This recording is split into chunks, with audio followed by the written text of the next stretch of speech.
Oklahoma, so is this going to be workable? Oh, yes, definitely. I can hear you. Okay. I can sort of see you. Thanks for connecting with us.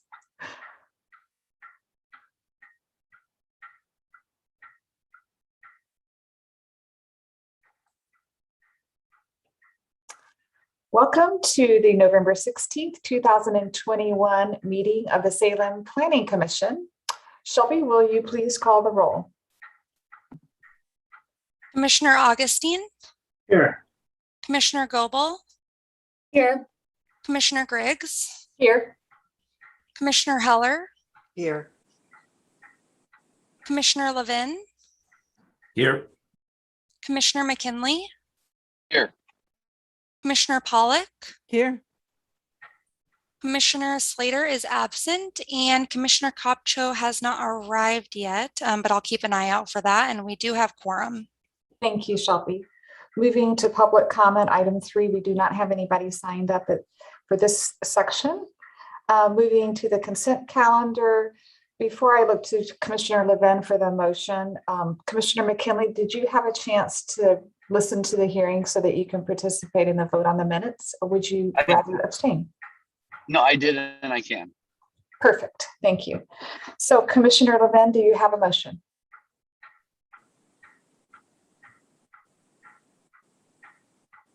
Sorry. Yes, I do. Recommend approval of the minutes from the November 2nd, 2001 Planning Commission hearing. Thank you, Commissioner Levin. Do I have a second? I'll second by Augustine. Thank you, Commissioner Augustine. Discussion on the motion? Okay, Shelby, will you call roll and please signify by saying aye if you're in favor of the motion, nay if you are opposed. Commissioner Augustine? Aye. Commissioner Goebel? Aye. Commissioner Griggs? Aye. Commissioner Heller?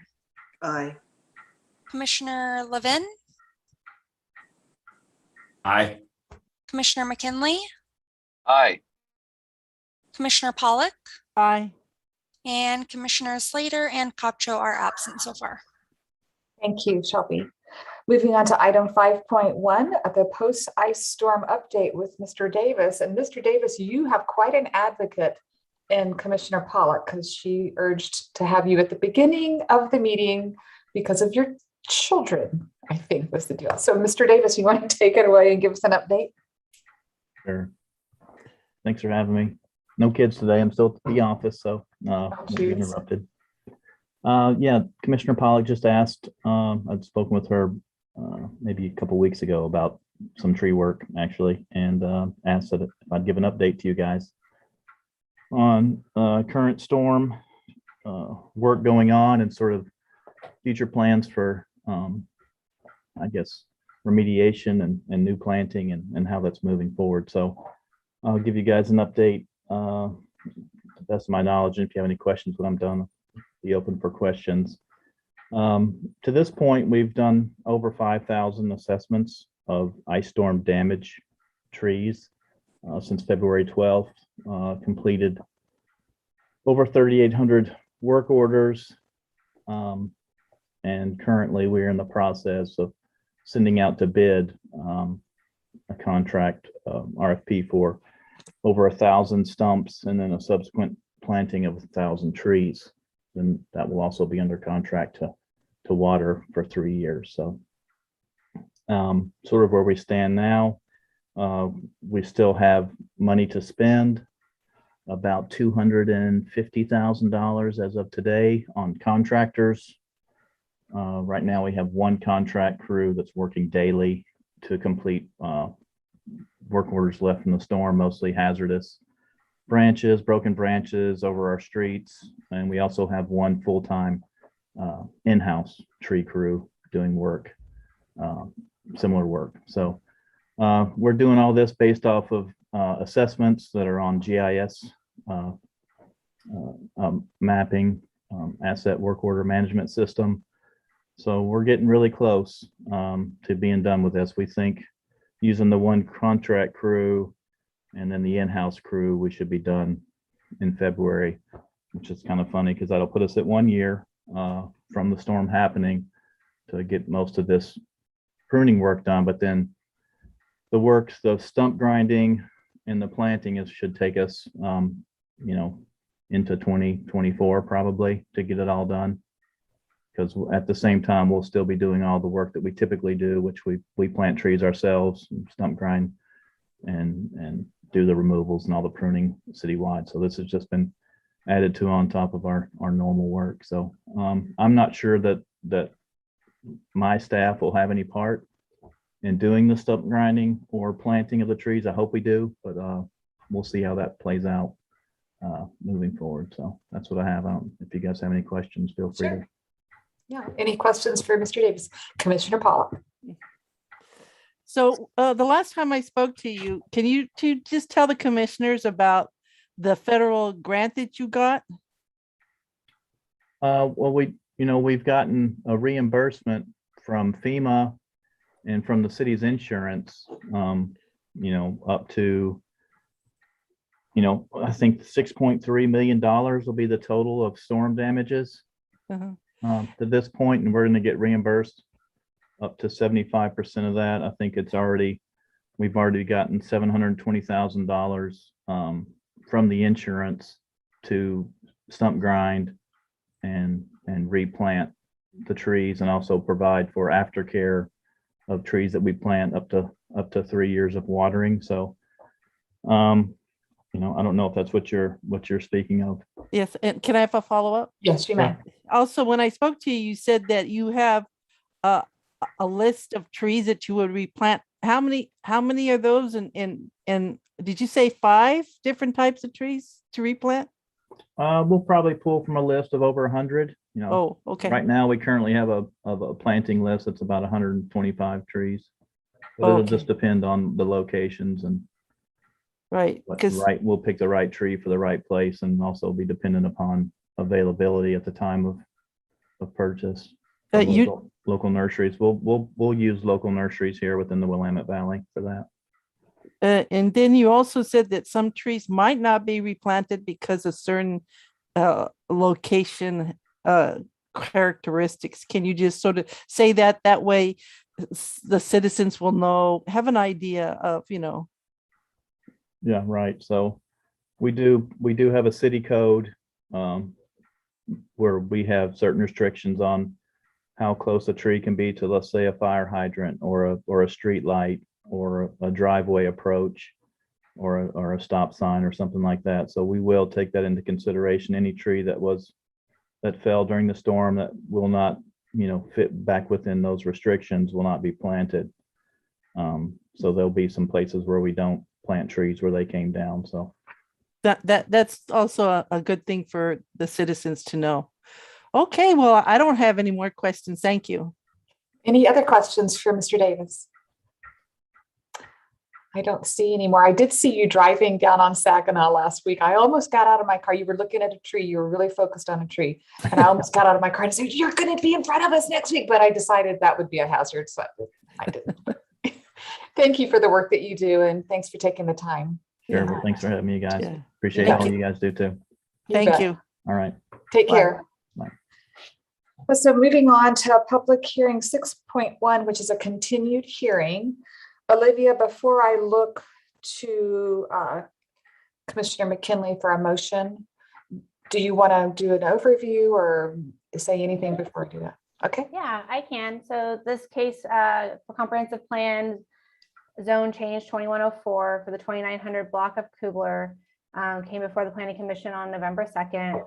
The Planning Commission held the record open, or held the public hearing open to consider the proposal, and staff and the applicant have been talking and are both jointly requesting that the Planning Commission continue the hearing again till December 21st, 2021, so that we can continue those discussions. Thank you. Commissioner, any questions of Olivia? I think it's pretty clear. Commissioner Goebel. Oh, my only question is with the applicant, are they amenable to extending that to the 21st, or how are those conversations going?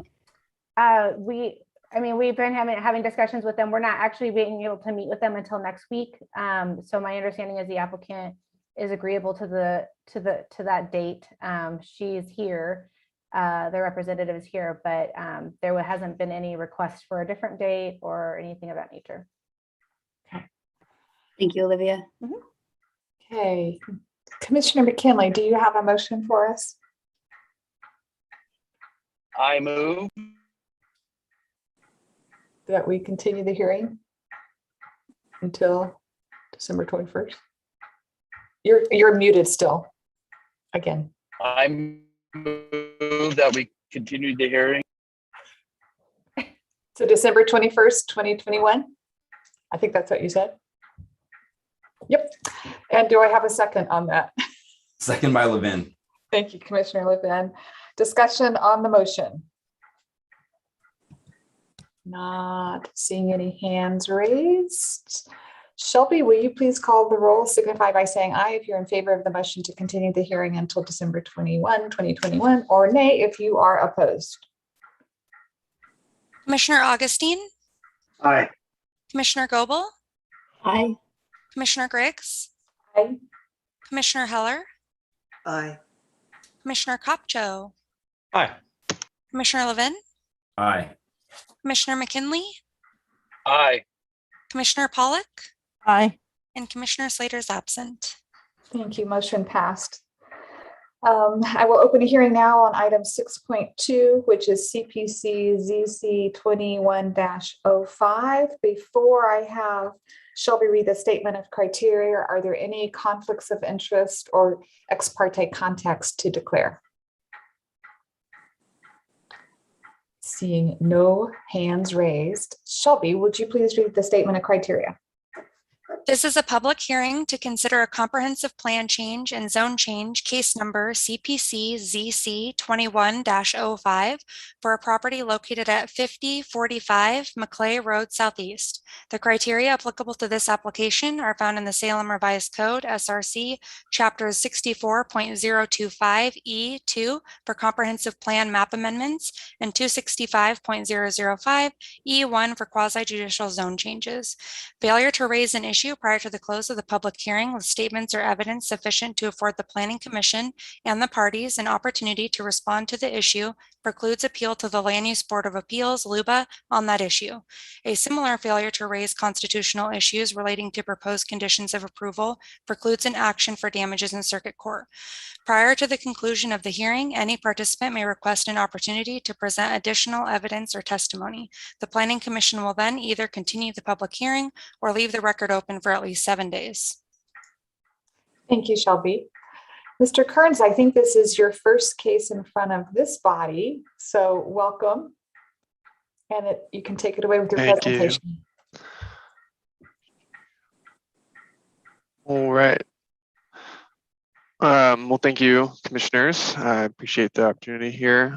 As Shelby had read, this is for a comp plan zone change at 5045 Maclay Road. And I would like to enter into the record the staff report that was provided, this presentation, and the two pieces of comments that were provided to you this morning, one from the Neighborhood Association, and the other was a communication that we had with the Fair Housing Council of Oregon. Additionally, on page 3 of the staff report, we would like to acknowledge that there was a typo. Incorrectly referenced was Sherman Road as opposed to Maclay Road, as it is throughout the entirety of the report. Just want to acknowledge that typo now.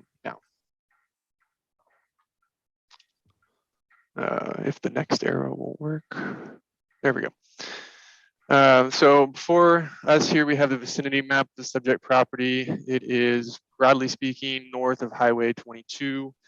It is east of the southernmost shopping center of Lancaster Drive southeast, and is near Cordon Road southeast as well. The subject property has frontage off of Maclay Road southeast, which is considered a minor arterial road in the city's transportation system plan. Before us now, we have a map that highlights the comprehensive plan designations of the subject property and the surrounding properties within the vicinity. In gray, you'll see the subject properties consist of 2 parcels and that they are currently designated as industrial in the comprehensive plan. To the south, you also have further industrial designated land in gray there. To the north, you have what is in kind of a light green, I guess depending on how you look at that, is developing residential. The orange to the kind of east and south, or I guess what would be southwest and northeast, is the multifamily designated land. And then the yellow on the southern portion across Mackley Road, southeast, is single family designated land. And then again, the gray being industrial. Here is a zoning map to kind of show the zoning of the subject property as well as the properties within the vicinity. Currently, the property is zoned Industrial Business Campus, IBC. It's kind of the magenta color that you see, which additionally the properties to the south are also zoned Industrial Business Campus. Then the orange is RM2, Residential Multifamily 2, which is kind of to the northeast and southwest again. The light green being Residential Agriculture, the RA zone, and then the RS zone being the yellow there just across the Mackley Road right of way. And as you could expect, given the zoning and the comprehensive plan designation, a lot of the surrounding development is currently residential. There are apartments to the kind of northeast as well as to the southwest. And then directly to the south is a lot of wetlands, and there's also a creek riparian area that runs through there. Both of those parcels being owned by the city, and then to the north and also to the west are a few subdivisions that have been developed as either manufactured dwellings or single family dwellings. And just looking a bit more zoomed in, you can see here that the subject property is largely undeveloped. It has 2 existing manufactured structures on site, and the bulk of the property is undeveloped. And then as you can see kind of on the southern border there, just as you start to get to the other property that is not the subject property is where the wetlands and the creek predominantly lay. The Southeast Mill Creek Association did provide comment after the staff report was published. They provided a letter of support that was provided to you as a separate attachment. And so far, we have not received any comments from the public on this project, and the subject properties are not within a homeowners association. Additionally, we've received some comment from public agencies, including several city departments, the fire department, and building and safety division. Had largely indicated no concerns and that much of what they would review would come at the time of development. The Public Works Department had provided a memorandum that was provided to you as attachment D. Largely, they had said that the city utilities could be provided at the time of development, that the subject properties could be adequately served. Chariots in the Salem Kaiser Public School District had similar comments about the services that they provide. Chariots asking for coordination at the time of development for transit services, and the Salem Kaiser School District providing a memorandum of the potential impacts that a zone change, a comprehensive plan map and zone change could have on the school district's facilities. There are a lot of factors to consider when you're looking at the application for a comprehensive plan map change and a zone change. The staff report goes into detail about the different items of the comprehensive plan and how the approval criteria are met. Generally, the properties within the vicinity of the subject properties have largely already been converted from industrial to residential land, which has altered the economic circumstances of the area, creating more of a residential neighborhood as opposed to an industrial area that was envisioned at the time of annexation. Additionally, the land can be adequately served by city utilities, making it logical urbanization for city residential land. And the area is largely already residential, making the designation of residential better suited for the subject property as opposed to its current industrial designation. Further, the Salem Area Comprehensive Plan has specific policies on how we convert industrial land. That policy is addressed to convert industrial land to non-industrial uses, and that policy is addressed directly in the staff report. And with the forthcoming changes to House Bill related to House Bill 2001, the single-family designation will allow for the addition of multifamily residential up to fourplexes and cottage housing on the higher ends of the density per lot. And so the city has decided that the needed housing within the housing needs analysis could be met by switching from industrial to residential. Staff's recommendation is to approve the comprehensive plan amendment from industrial to single family residential, and then to approve the zone change from industrial business campus to residential single family. And this concludes my presentation, and I thank you. Thank you. Questions of Kyle from the commissioners? If you could raise your hand, that would be helpful. I'm not, I can, oh, Commissioner Goebel. Can you hear me all right? Yes. Okay, so as Kyle mentioned, and thank you for that presentation, Kyle. That was really eloquent and well done. So as he mentioned, as it was in the staff report, with the new code amendments allowing for middle housing in single family zones, I also noticed in the staff report that there are some wetlands identified on the property, and I'm curious, and Olivia or Lisa may have to provide input on this, but if I recall, the way that we had recommended that code amendment be written, it included some riparian setbacks, and I'm curious if that would impact the allowed uses or potential setbacks for middle housing on the site.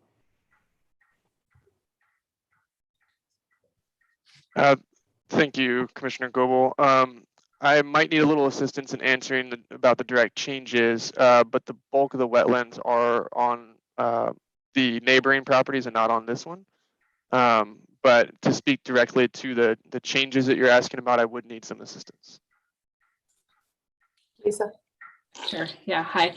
I think you're talking about the 100-foot setback to a creek that's required for middle housing under the House Bill 2001 rules. I just pulled up the map, and I think what Kyle is saying is the creek is on a property next to it. I don't think it's within 100 feet. We can measure that and confirm, but that would be the setback. If they just do single family on that side, as we talked about, then they don't have that 100-foot creek setback. So that might influence their design if that becomes an issue with that setback. Do you have a follow-up, Commissioner Goebel? You're frozen. No, thank you, Lisa and Kyle. Okay, good. Commissioner Levin. Thank you. My question to staff, nice presentation. And you referenced the future or pending House Bill 2001. So I felt it was reasonable to ask a question about our future pending, what is it, our Salem project. What is the proposed comp plan designation and zoning designation for this property in the Our Salem project? Do you want to take that, Lisa, or do you want that to take that, Mr. Burns? I'd have to look on the map. I can look on the map and double check. I don't believe that we proposed any changes. I think we talked to the applicants about putting it on our map and doing it for them, but they wanted to move forward faster than the timeline for Our Salem. So we told them that they should just apply for the application themselves versus putting it on the map. But we would have put single family like they're asking for, would have been our proposal. Oh, good. Did you have a follow-up, Commissioner Levin? I certainly do. I was trying to actually bring it up at the beginning of the meeting because I realized I forgot to look at it beforehand because I have that proposed zone map. I don't have the comp plan designation map, and I cannot find it in my recent history on my Adobe Reader as I was skimming through just before this. So, and it's a very large map. It takes a while to load. So if somebody on staff has access to it pretty quickly and could answer that at some point in time, I think it would be good to put on the record what the intent of those properties will be in the future. As the way they look now, it's very clouded because we have this conflict that we need residential housing, but we've also identified that there's this need for industrial land in Salem. And so I think it's really important to identify that the remaining parcels are really non-developable industrial land because of the wetlands and waterways and what that does to development today. But I think also if it's not on that zone map, I think this case would really drive the question that maybe staff does look at the zoning on those. If city owns those parcels, maybe they get zoned to public use or whatever that is, that it can be parkland or whatever was done on Fairview Industrial Drive and oh gosh, what is that, 29th? Yeah, I think. Okay, I will check the maps and I'll get back to you before the hearing's over. I think Olivia has something to say. Oh, Olivia's done it. There we I go. just checked the maps. So I'm at 5080 McClay is industrial, and it looks like it's proposed for multifamily. But Lisa, I'm sure can, if we've been. I think that's the earlier version and we took it off. So I do have the latest version, and we do have a lot of city land that we are proposing for public amusement zone that's not on the maps online, because we've just recently got that information from Public Works about lands that, yes, are undevelopable and they would want to rezone it. So I have to check my email and then open a very big map that's not on the website yet. So I will do that and I will come back in a second. Sounds great. Thank you, Lisa. Commissioner Pollack. Wasn't really going to ask any questions, but since Commissioner Goebel brought it up,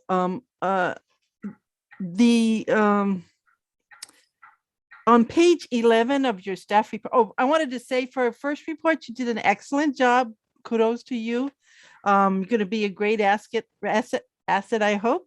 But on page 11, on the first paragraph, the last sentence, that whole paragraph talks about the wetlands and the river being off-site and there's no landslides. But the last sentence I thought was really good. And it says that the applicant indicates that much of this area is within the required setback for any proposed development and is therefore unlikely that building or structures will be placed within the identified wetlands. Obviously, my question to you, that will be actually addressed in the site plan review. Is that correct? That is correct, Commissioner Pollack. Thank you. Okay. I just want to make sure that right now it's an intent, but it's going to be a confirmation in the site plan. So thank you for confirming that. Thank you, Commissioner Pollack. Other questions for Kyle? Seeing no other questions, we'll move to the applicant. And I have down Travis North and Jennifer Breiger, and whoever is speaking needs to state their name and address for the record. Hi, Travis. And as a group, you have 15 minutes as an applicant to address the commission. Good evening, commissioners. My name is Travis North. I'm a development associate at Dev Northwest. Our address in Salem is 528 Cottage Street Northeast, Suite 304. In addition to myself, we also have Aaron Day, our Director of Real Estate Development on, Emily Ryman, our CEO, Joseph Moore from GMA Architects, and Jennifer Breiger from our representing attorney. I'm going to hand it over to Emily here. It's a project we're very excited about. We hope you share our enthusiasm in it. I think it'll become apparent when Emily talks about it. Before handing it off to Emily, I just want to send a big thank you to the staff, city staff at Salem. They are absolutely terrific. We work up and down the valley, and they are always accessible and always there to help us. So thank you. And I'll turn it over to Emily. And Emily, for name and address, please, for the record. Yes, my name is Emily Ryman. I'm here as CEO of Dev Northwest.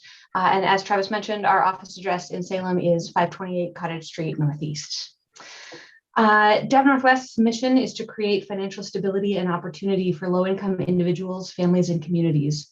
We believe that our communities are made stronger when everyone has the chance to thrive, and that belief is deeply rooted in quality, affordable housing. You may remember that I was here just over a year ago with an application for a multifamily zone change application for the Evergreen Church. I'm happy to report that that project was just funded by Oregon Housing for veterans housing. At that time, we mentioned that Dev Northwest hoped to build a variety of affordable housing projects in Salem, so I'm happy to be back tonight to talk about an application related to a very different project. As city staff has described, the proposal is for a minor comprehensive plan map amendment from industrial to residential and a corresponding zone change from industrial business center to residential single family. Both requests are to facilitate a planned affordable homeownership development of somewhere between 24 and 26 homes on the subject property. The homes are anticipated to be a mix of townhomes and single family that will be sold to families earning below 80% of median income through a community land trust model. And I'll talk a bit more about that in just a second. Though to be clear, no development is proposed as part of this application. We're just here for the zone change. Before I provide a bit more information about the land trust model, I wanted to highlight a few items that support the application to convert the land from industrial to residential. We believe the site is better suited for residential zoning than industrial, given the property's distance from I-5 and a number of site constraints, such as wetlands and limited street access. These disadvantages for industrial property are illustrated by the fact that the property has not been developed for industrial, despite the fact that it was annexed in 1999. At the same time, Salem, like many cities throughout the Willamette Valley, is in the midst of a historic housing crisis. This proposal helps address that crisis by converting underutilized industrial land to residential land that will be subsequently developed for affordable housing. In addition, a single-family residential development complements the existing neighborhood fabric, which already consists of some single-family and quite a bit of multifamily developments. And although the city has need for additional multifamily zone land, Dev Northwest proposes single-family residential zoning and this particular site for a variety of reasons. And this is where I want to talk a little bit more about the community land trust model and our commitment to affordable homeownership. Due to skyrocketing costs, relatively flat incomes over the last several decades, and a historic lack of public investment in affordable ownership, opportunities for affordable ownership are incredibly rare and getting even more so. Yet we also know that homeownership has always been the best way for working class families to build financial security for their family and to carve that pathway into the middle class.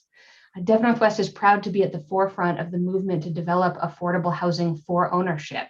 We helped advocate for the state's first subsidy for affordable homeownership and recently completed 12 homes in Florence and 6 homes in Cottage Grove utilizing the very first round of these funds. We'll soon break ground on 11 homes in Corvallis and another 40 homes in Eugene. And it's our hope that this property would be the next project in our affordable homeownership pipeline. We utilize a community land trust model for our homeownership development. In a CLT model, the land is legally separated from the homes.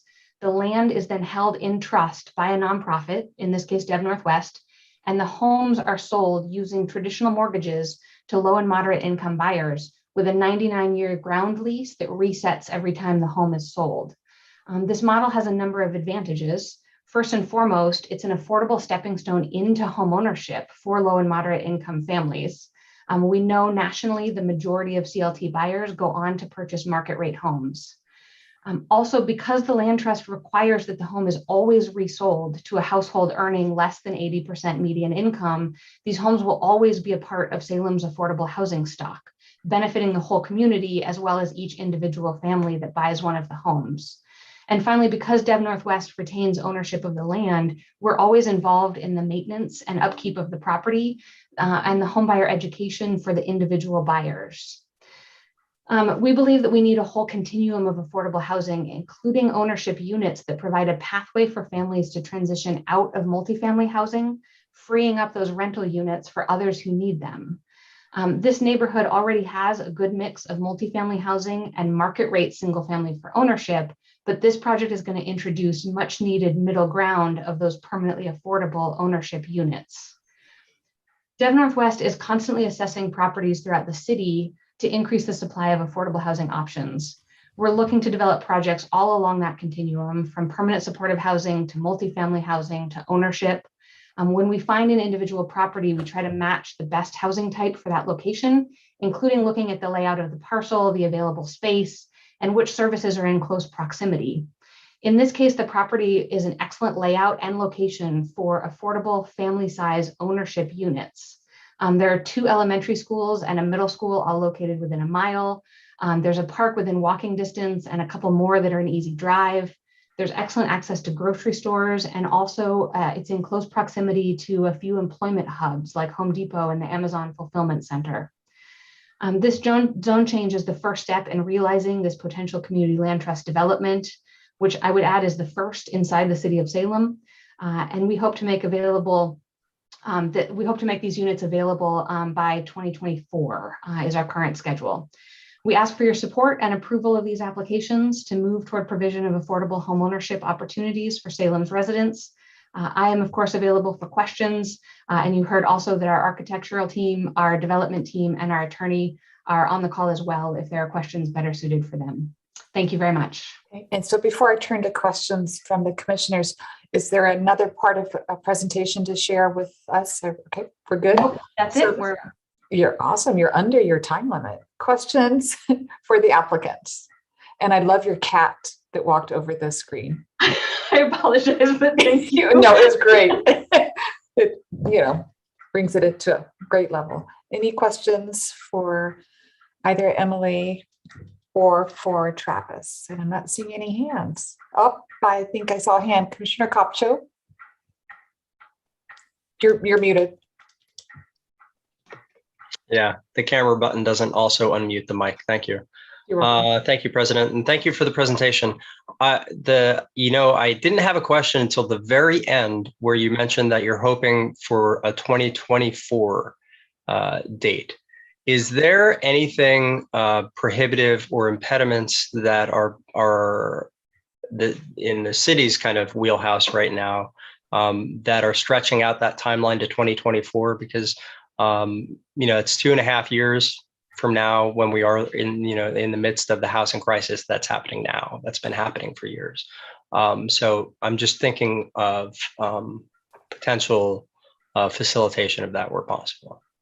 I really appreciate the question, Commissioner. Thank you. I would kick it back to Travis to talk about the subdivision process, but I will add that my guess is most of that timeline is unfortunately not in the city's control. The bulk of that timeline is going to be our need to apply to Oregon Housing for the LIFT homeownership dollars that I referenced. That application only opens once a year. And so it takes a while for us to submit that application, get the approval, and close on the funding. And then right now, to be honest, one of our biggest hurdles is actually the timeline of building because of the cost of materials, the shortage of contractors. All of that adds significant time to the calendar as well. And those two things are completely outside of the city's control. But I really appreciate the question and the commitment. Travis, did you have anything else to add to that?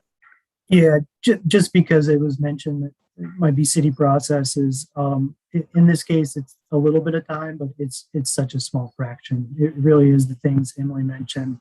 When I thanked city staff earlier in the presentation, I wasn't lying. They move at light speed compared to other municipalities. So subdivision can take a little while, but for the most part, the things Emily mentioned is what Lisa would like to use that quote on the city's website. But you can talk about that later. No, thank you. Commissioner Kopcho. Yeah, I just wanted to say I was secretly fishing for compliments. So Yes. Thank you. As if we have anything to do with it. Yeah. Any other questions for the applicant at this time? Commissioner Goebel, you've got a virtual and a literal hand raised. Did you want to say something? Yes. Okay.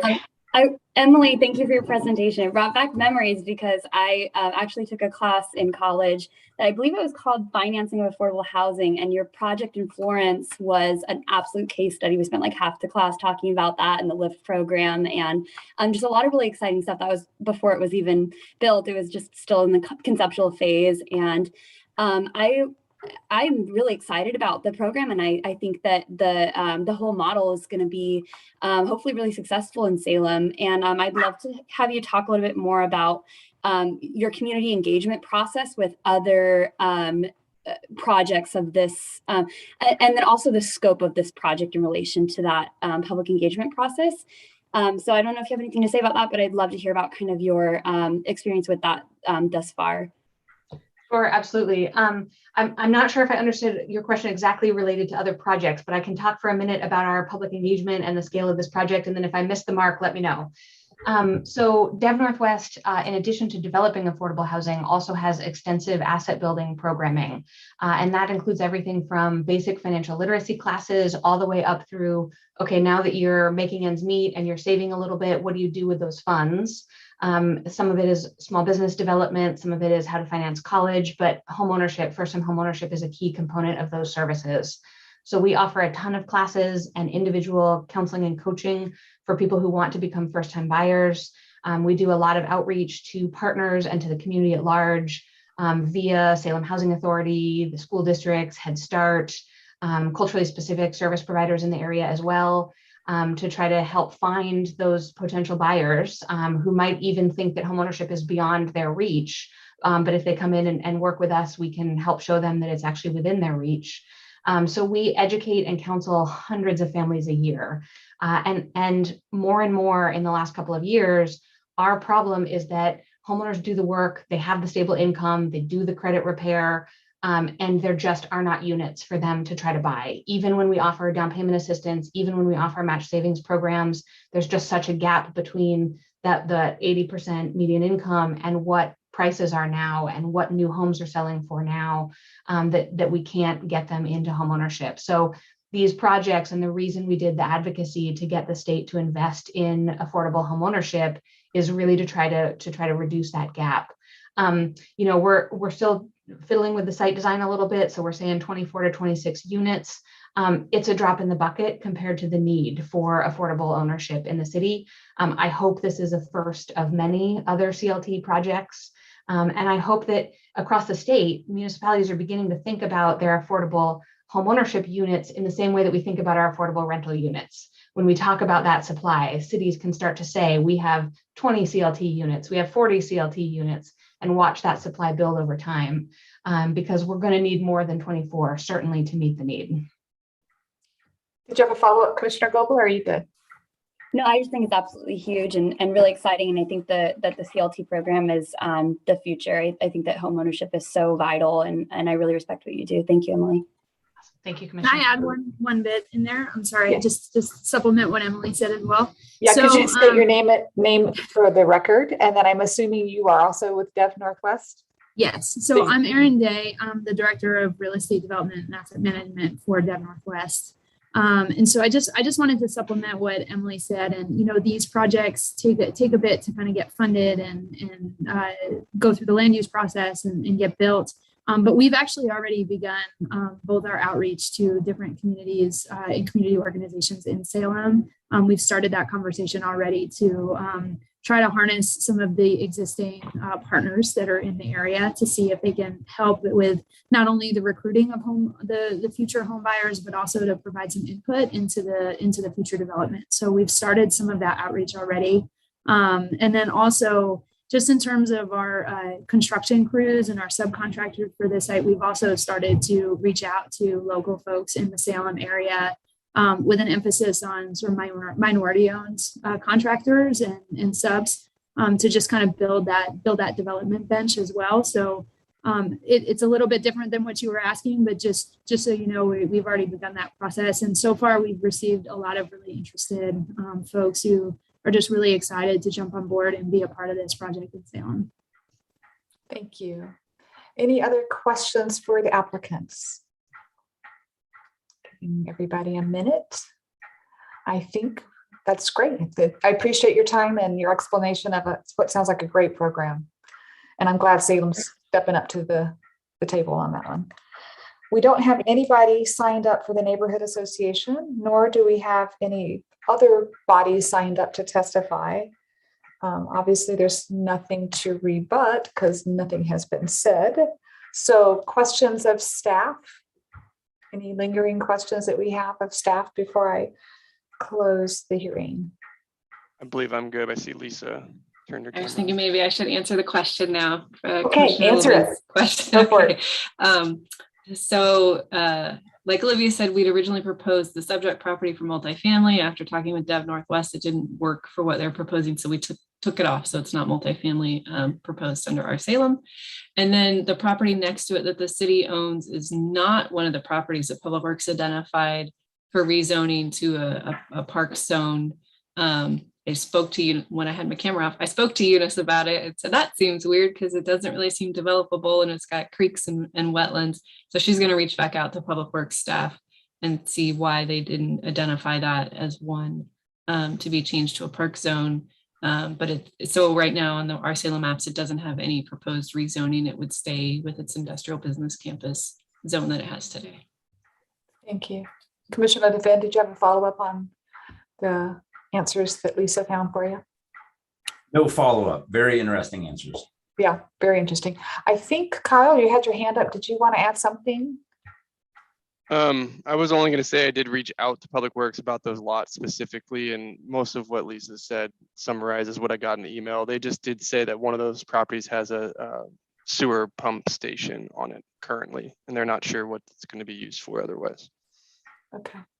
Okay. Any other questions of staff? I will give the applicant another chance to rebut anything that was just discussed in the past few minutes. If there's a time to, you're good, Emily. Thank you. Okay. Before I close the hearing, are there any requests to continue the hearing or keep the record open from the applicant? And I'm not thinking that's going to happen. Nope. Okay, the answer is no. So I will close the hearing and I will look to Commissioner McKinley for a motion. Madam President, I move we adopt the report on item 6.2. Thank you. And do I have a second? Second by Levin. Thank you, Commissioner Levin. Discussion on the motion? It's a pretty good report. Commissioner Pollack, you have a question or comment, discussion? I just want to say, I think this is a really interesting and insightful way of funding affordable ownership. You know, this is really great. I hope to see more in the future. I also was really excited to see a comment from Chariots. This is the second time in a row they provided comments. So that's one less argument I have at the end of the day when I get off with my husband. And did you notice, Commissioner Pollack, that Kyle did note that there is not part of an HOA? Yes, twice in the report twice, and I did say that. And for a first timer, I mean, he gets like this gold star. I think he does. So, but I really like this project, and I don't want to keep everybody on. So I just want to say this is something I hope to see more of the future. Yeah. And kudos to the Evergreen project being vet for veterans. I agree on both comments. More discussion on the motion before us? If not, I will look to Shelby to call the roll. Please signify by saying aye if you're in favor of the motion to support the staff report. Nay if you're opposed. Commissioner Augustine? Aye. Commissioner Goebel? Aye. Commissioner Griggs? Aye. Commissioner Heller? Aye. Commissioner Kopcho? Aye. Commissioner Levin? Aye. Commissioner McKinley? Aye. Commissioner Pollack? Aye. And Commissioner Slater is absent. Thank you, Shelby. Motion passed. Moving to item 7.1, our final flag design recommendation report. Vice President McKinley, you have the floor. Thank you. And if I lose internet, I'm sorry. Again, I'm driving in northern Oklahoma, and do they have internet here? I don't know. But anyway, so now I'm connected. Yes, this is the culmination of literally a 6-year long project that I sort of took on a long time ago, like 6 years ago, to redesign the city of Salem's flag. We do have a flag, for those of you who don't know, and I didn't send out a version of it, but it essentially is a bit dated and it's not quite matching what a flag enthusiast or modern current flag designs would say would be a quote, a good flag. So long story short, I had to create buy-in from the people of the city and the government. Mayor Bennett was very excited about this when he ran for office, I think the first time, maybe when he ran for re-election. I got the original flag designer's grandson, Andrew Hendry. So his grandfather had a contest back in the 70s to create a flag for the Chamber of Commerce, I believe it was, to promote business. And so I got that enthusiasm from the designer's family. And my friend Andrew, was also on the commission. So long story short, we formed a commission.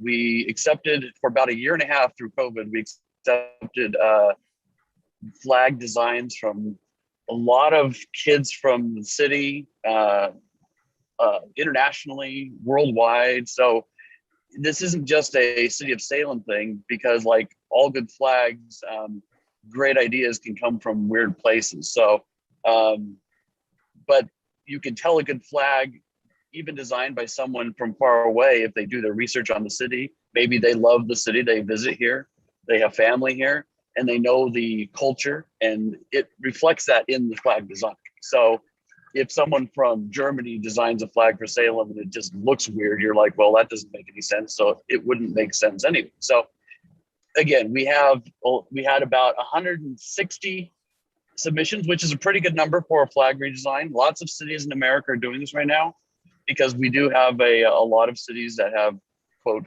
bad flags.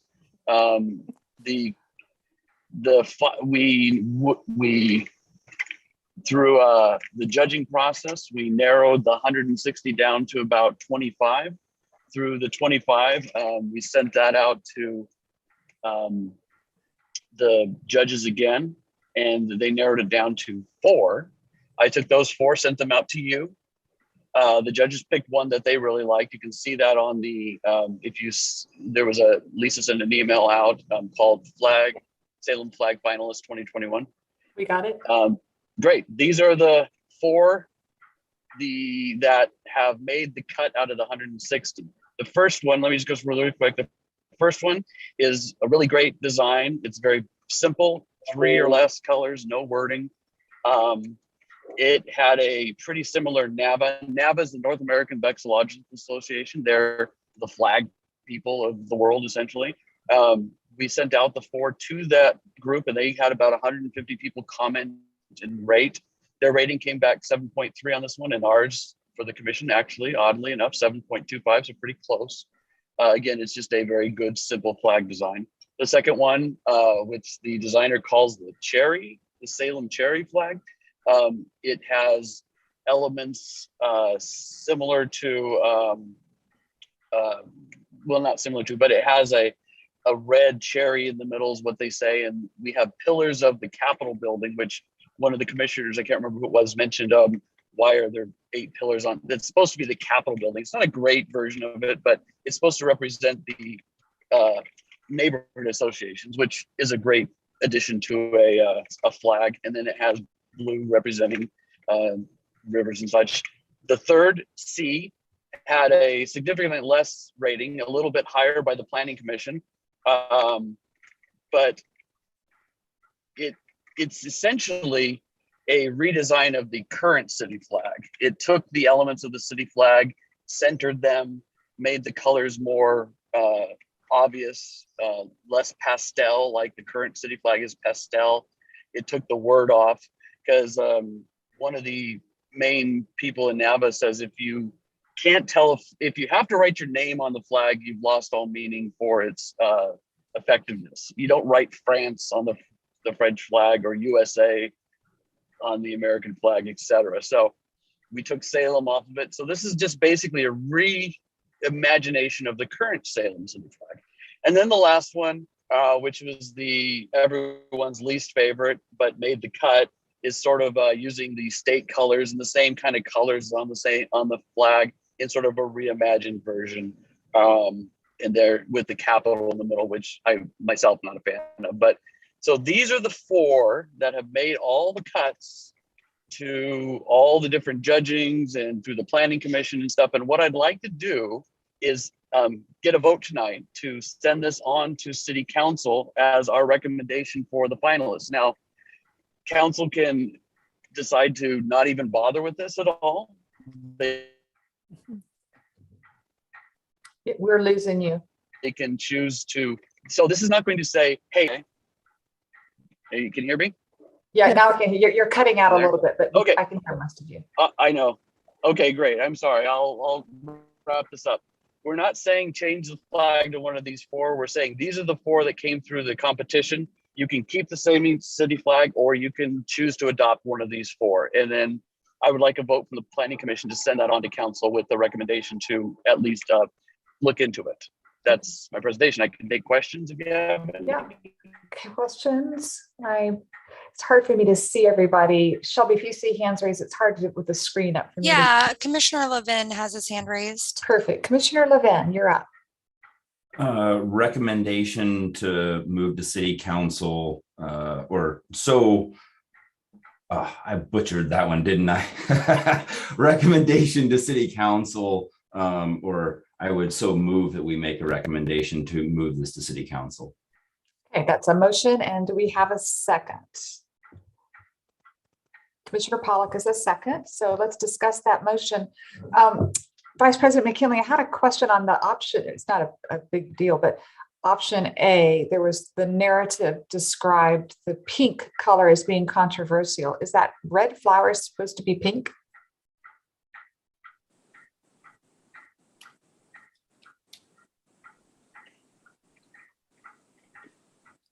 Could you hear me, Commissioner McKinley?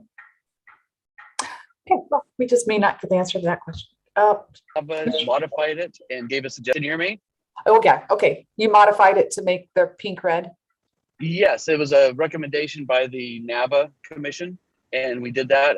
The final colors, again, if they were to pick one flag or the other, the final colors, the absolute final version could be talked about and said, like, well, I want it more pink, or I want it green or something. We could do that. That's not a problem. Okay. I think Commissioner Kopcho has a question for you.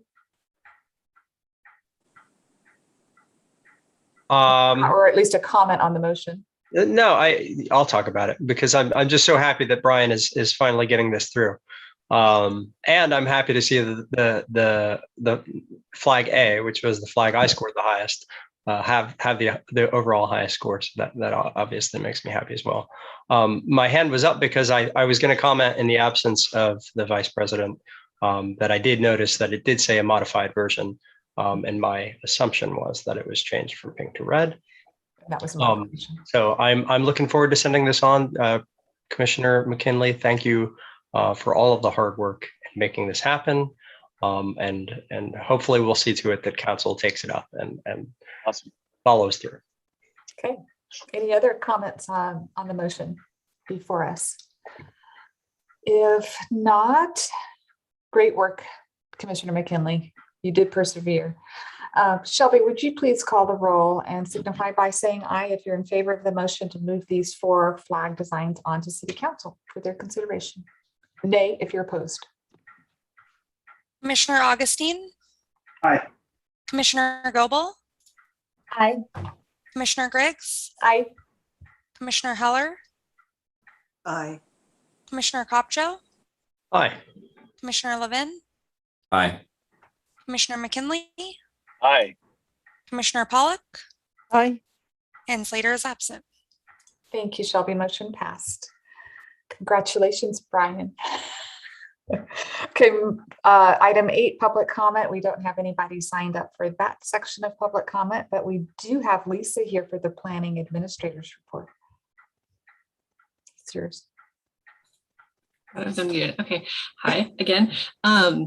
I sent out my updates in an email because I wanted to send out the copy of the final Planning Commission annual report. So you should have all received that for November 22nd at City Council. And I also sent some information about the council work session on Monday night. So if you are interested in kind of what's going on with the Goal 5, I put a link to a chart, timelines, the projects that Eunice, presented at the Salem work session, all the projects coming out of Salem for the next few years. and it has kind of a time frame for when the staff would start working on the projects and how long we think they're going to take. And the council didn't say no to any of that on Monday, so we take that as a yes, carry forth and find money for those projects. So that's what we'll be working on. And for the next few years, we'll be working towards trying to fund those projects and get those going. And it looks like we have nothing on December 7th. So I think that meeting can be canceled. Is that right, Oh, Shelby? that is No? not right. That's Sorry. not right. Oh, No, okay. we do Never have mind. we do have a case. It's a zone change with an annexation. So it'll just be a recommendation to council. Okay, so do show up on the 7th. Okay. Do show up. And we do have items for the second one because Olivia's case was continued. Yeah, the 21st as well.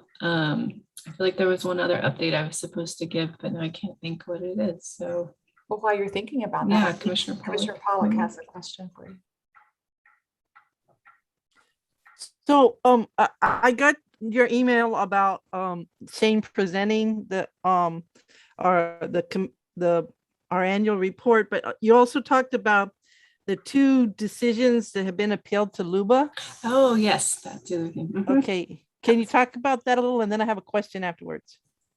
Okay, sure. Both of those cases were recently at Planning Commission, and both of them were on appeal when the Planning Commission heard them. They were both planning administrator decisions. So one was the subdivision in West Salem with the creeks, right, that the Goal 5 letter came from. And then the other one is the refinement plan amendment in Pringle Creek community. And both of those have been appealed to LUBA by the appellants that appealed them to Planning Commission. So they will be further reviewed. So they at LUBA. so they actually haven't had a hearing at LUBA yet. No, I think Shelby and Tom were just getting the case together, the record together is the first step. And I don't know if Tom has any updates on the timeline to share. The record for both has been complete. We're responding to objections on the Anderson appeal, and we're still fairly early in on the other one, so not much has happened. Okay, so it's more than likely it's going to happen after the first of the year when it comes back. Hey, it may not come back. They could just uphold our decision. Oh, Say okay, what- but if it does positive, if it does come back, it's more than likely at the end after the first of the year, correct? Yeah, I would think so. I don't think we can turn it that Okay, fast. great. Yeah. So whenever this appeal gets, when it gets heard or whatever the decision is, I could read it without having a problem with ex parte, right? Yeah. Because I won't be on the commission by then. Okay, right. Excellent. Thank you. Yeah. Unless you choose to stay on. No, I'm not. Wasn't I- there some kind of conversation? You know, I Oh, I already, know. I already put in a statement to Shane and Lisa. I'm not going to be here after the 21st. Oh, Sorry. No, Yeah, and I responded by saying she is going to be missed. very much so. Well, thank Any you. other questions for Lisa? Lisa, was that the end of your report? Did you, That is all I have. Yes, thank you. any more questions for Lisa? Let's move to comments for the good of the order. Commissioner Kopcho has put his name in the running for city council. Right, Commissioner Kopcho? This is the first I'm hearing about it. What are you Really? talking Yeah, whatever. yeah, so it's out there in the Statesman Journal for anyone who's not seen it. Definitely support your local journalism and go pick it up or subscribe online. Plug for Statesman Journal, I guess, is what this turned into. Not for me. So Other comments for the good of the order? 2 more meetings, Commissioner Pollock and Commissioner McKinley. Wow. Okay. You guys be thinking about the slate of officers for January too, because we have to do that first meeting. And if there are no other comments, I will adjourn this meeting.